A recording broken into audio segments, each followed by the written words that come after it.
Hey guys, welcome back to the channel. Today is April 18th, 2020, and when I posted the last news bit the other day, of course later on in the day they did post a new open beta version for DCS, so 2.5.6.47224 of the open beta has been released. The list is long. There's a ton of just different additions and fixes in here. Some of the stuff, ejected pilot falls through roofs, has been fixed. That's a funny one because I saw a video the other day where like somebody, ejected in his parachute. He was parachuting down and he just hit the edge of a building and kind of kept falling, and the building stopped him for a second, and then he fell off the edge. So it was kind of funny stuff. But there is a variety of fixes and improvements. DCS C101 Aviojet, a bunch of fixes for the Vigan from Heat Blur. And as we've been reporting for a while, they've introduced the TWS Auto for the AWG-9 for in the back seat of the Rio. They added supercarrier catability for the client and the player. So this is fantastic news because as I was reporting the other day in the interview with Matt Wagner, he even backed up and said they're going to get it in there for the release. And they did push the supercarrier back, but in doing so gave them time to work with Heat Blur to make sure they were going to have compatibility on launch, which is very cool. And if you look in here at the F-14B list of items added, they've added gesture keybinds for BVR. They've disabled AI kneeling for the supercarrier, added holdback bar for the supercarrier, added the salute command for the supercarrier. There's a work in progress, F-14B AI compatibility for the supercarrier. This is all fantastic news. DCS Mirage 2000 by Razbam. They've added a bunch of little odds and ends again, and these are things I believe we were talking about in the news not long ago as well, that they said was going to be added in one of the upcoming patches. AV8B by Razbam. They've updated the exterior models. I'm going to have to load up the Harrier and take a look at this. And then they updated one of the trading missions. The DCS JF-17 by Deka Ironworks. Looks like it got a bunch of updates. DCS Black Shark corrected the flight manual, added description of switches of the PPR 800 panel. They fixed one of the missions in it. DCS F-18C has a ton of little fixes and improvements. Hornet cockpit lights dim fixed. RWR tracks on radar page should be below the dugout. Update for RWS data sublevel page. Using Maverick and switching to air-to-air causes issues with the Maverick. That has been fixed. Very cool stuff. DCS F-16C. FPS loss at high angle of attack fixed. That sounds really cool. I haven't flown the F-16 in a while, and I didn't notice any loss in FPS, but man, anything making you lose FPS in DCS at this point needs to be fixed, especially since 2.5.6. Flaming Cliffs. The MiG-29, SU-25, and SU-20. Oh wait, MiG-29 and SU-25 has corrected reflections on the HUD. And then the SU-25T, when you start the right engine, you see the animation of the left engine. That has been corrected. First training mission, localization reverted back to Russian language, whatever that means. Cockpit red floodlights corrected. Now this was something I know needed done because I'd seen a few people posting about this in the MI8 where it was just like really red and really messed up. Warthog corrected circuit breaker panel and the dump lettering is restored. DCS World War II Assets Pack by Eagle Dynamics. This is a big one. They added a ton of objects to the World War II Assets Pack. So now there's a Ju-88. Now there's an A-20. You got the Stug assault gun. You got M10 tank destroyers. You got Centaur 4 cruiser tank, the Elephant heavy tank destroyer, the Churchill infantry tank, the Greyhound armored car, 8.8 centimeter Flak 41 anti-aircraft gun, the Flak Scheinwerfer 37 Searchlight, the V1 flying rocket, Schnellbot S100 class U-boat, LS Samuel chase model corrected, and APC and HE shells added for the M10. That's a ton of objects and pretty cool stuff. And I have a little more on that here in a minute. DCS Combined-Arms. It looks like they've done a lot of work to the Combined-Arms pack this patch too. Haven't seen anything for this in a long time, so this is pretty cool. DCS Spitfire. Fixes for arguments for proper visualization of battle damage. Oh, that could be interesting. So maybe it's going to take damage now differently. Focke-Wulf 190A8, BF 109, added controls for the new FYG25 knob. And then there's been a ton of little tweaks and fixes in the various campaigns. For the Red Flag by Baltic Dragon, Enemy Within by Baltic Dragon, Worlds Apart by Low Level Heaven, F5E Aggressors BFM by Maple Flag, and then known issues, Plat camera view missing from the Stennis, multiplayer ship speed calculated with errors and drifted, so aircraft can slide on the deck. Well, I've seen that happen before. Torpedoes from U-boat or S-boat could be fired to unmoved targets only. So, pretty big update, guys. Lots of very cool stuff in it. So one of the other things I saw the other day that popped up was Wags jumped on the forums over at Eagle Dynamics, and he goes on to say one of the biggest new items in development for the Hornet is the air-to-ground radar. We will start with real beam map mode that implement other modes that include ground-moving targets, sea search, and terrain avoidance. Today was a milestone in that we introduced the air-to-ground radar rendering into our internal development version, which we term the trunk. This is still very much work in progress, but as we flesh it out, I'll be sure to bring you updates. Pretty cool stuff. Nice little image of it as well.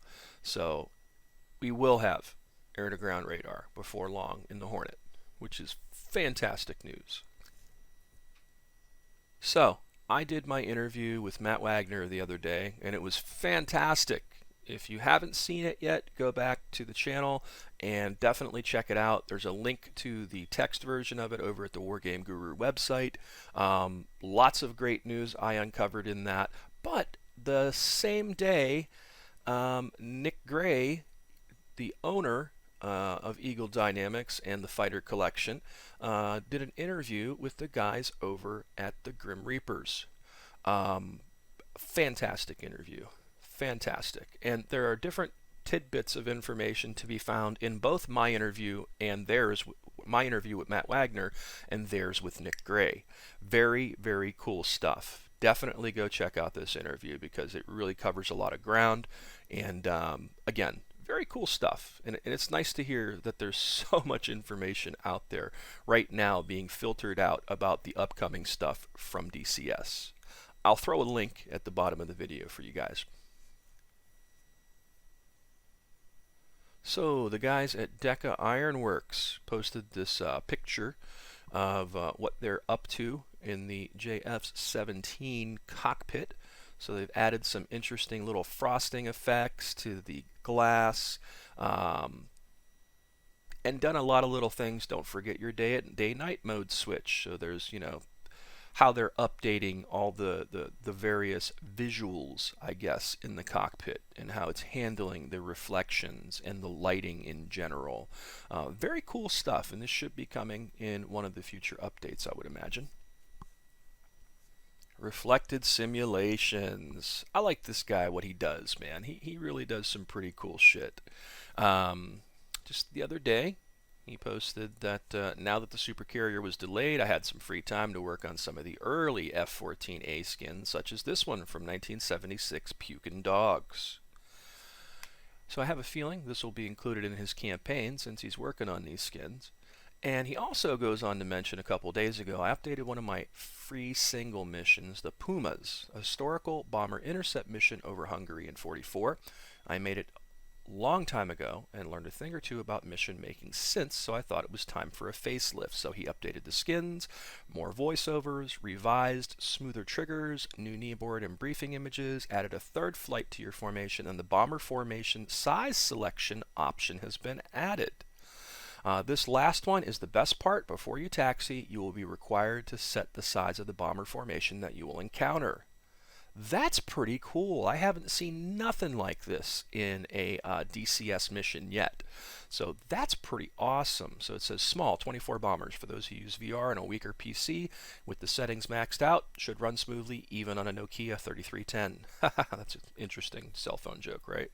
Medium, 72 bombers. This is the option I tested with. Ran quite okay on my laptop. Should be fine as long as you have a sensible graphics. As long as you have sensible graphics settings and run it with something better than a Commodore 64. Huge is 192 bombers. It was a slideshow on my laptop, and I'm curious if any of you guys with those nuclear power plants can play it. Such a formation looks absolutely magnificent, even if it is still far from 700 to 800 bombers that flew on that day. Good hunting. And he includes a link to that mission over on the DCS World website, where you can grab it from the download section, and I will be sure to include a link to it for you so you can jump in there and give it a shot yourself. Alright guys, the very biggest piece of news in the past couple days, actually as of yesterday, is that Eagle Dynamics has created a free-for-all event. Fantastic. And it is pretty much what it sounds like. It is a free for all.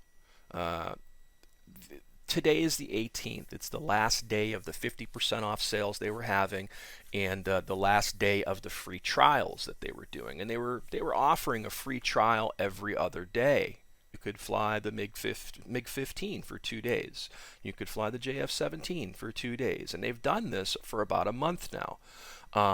Basically what they're doing now is on Steam, fly the Hornet, the Viper, the Warthog, Persian Gulf Mac, all DCS World War II products for free during a 2-week period from April 19th to May 3rd. Now that is the Steam one that they're doing. The real one that's happening directly is from tomorrow, the 18th, until the 19th. So basically how it's going to work on the standalone version is from the 19th tomorrow until the 18th of May, you could fly all of the DCS modules for a whole month for free. That's fantastic news. And they do mention that all campaigns, the F-14B, the Viggen will not take part. The JF-17 will have a $15 USD discount. So those are the stipulations. That's fantastic news. And there is a video for it, and I highly suggest checking out the video. Yeah, free for all month, April 19th to May 18th, 2020. And Nick Gray's voice can be heard in here, and he goes on to read off some famous quotes that, you know, I think are quite fitting for the time and what is going on. And man, I can't thank these guys enough. You know, throughout this whole thing, these guys have really stepped up and given, you know, the community and the player base just so much to help them out during these times. And just fucking fantastic, man. I couldn't picture a better group of people, you know, that are part of the flight sim community, and that are, you know, so giving, I guess is what I'm looking for more than anything. The video is right here, and I'm gonna hit mute because anytime I play these videos, they seem to use music that is copyrighted, and then, you know, it throws up a red flag in my video, then I've got to take it out. But man, the videos these guys produce are just fucking fantastic, man. Really cool stuff.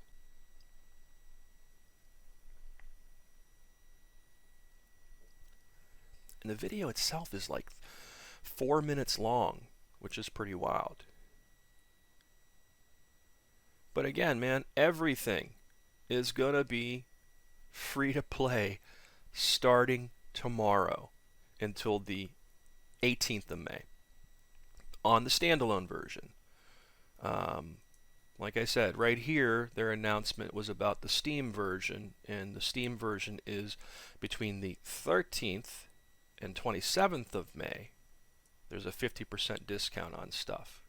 And then from the 19th to May 3rd is the free trial 2-week period for the products that they mention here.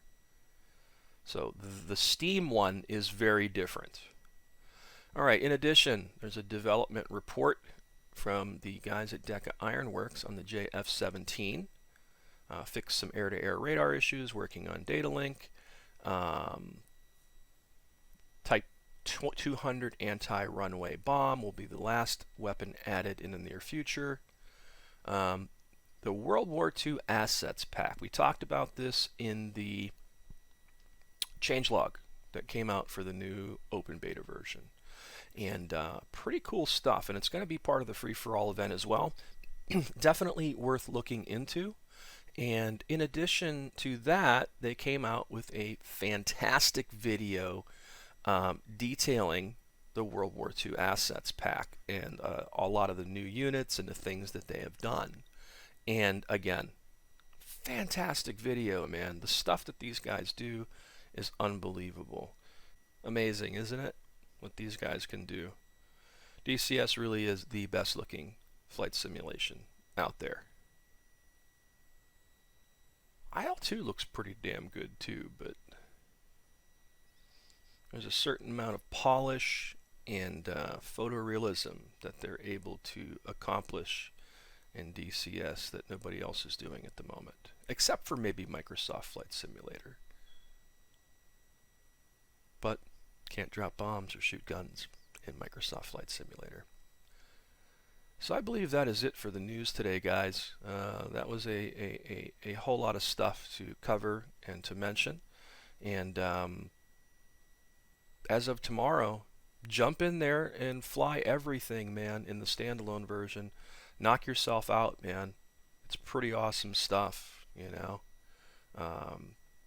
I'm looking forward to jumping into the J-17. I'm going to look at the MiG-15 some more. I'm going to look at the Focke-Wulf 190 Anton some more. I'm going to check out the Aviojet. I'm going to check out all the things that I haven't looked at, you know, which is a lot of stuff. So I'm going to leave it at that, guys. Thanks so much for watching. Please subscribe to the channel. Feel free to hit that like button. Until next time, guys, and stay safe.